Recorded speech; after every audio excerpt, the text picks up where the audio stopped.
Welcome to Ask Dr. Clark's Sex Offender Education Series. I am her producer, Tom. So, Dr. Clark, how do you define sex offender?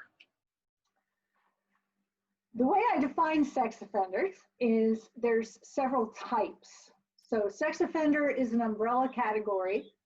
And then within that really broad category of sex offenders are several types. We have paraphilics, child molesters, sex addicts, rapists, and sexual harassers. So those are the main categories. Paraphilics are people who find particular behaviors or objects sexually arousing.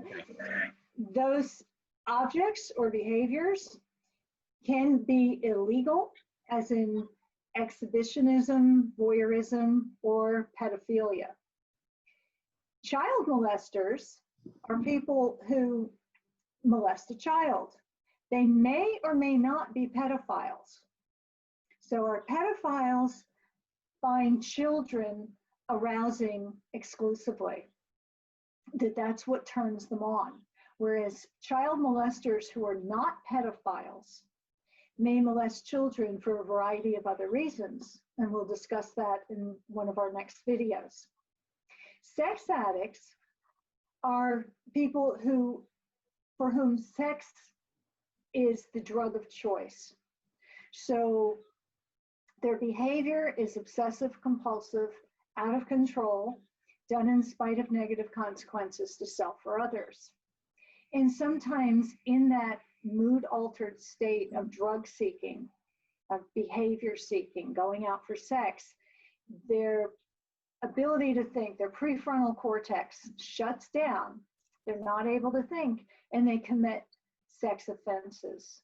So basically, while they're under the influence.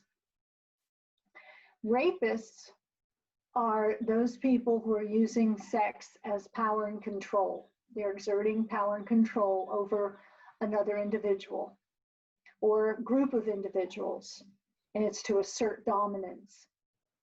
And sexual harassers are also about power and control. It can sometimes take on an addictive feel. And as we've seen with the Me Too movement, sex harassers are everywhere. They're in our jobs, they're in our schools, they're all around us. These are people who are trying to exert dominance, use their privilege to control another person, and they do it with sex. So those are our types of sex offenders. All righty.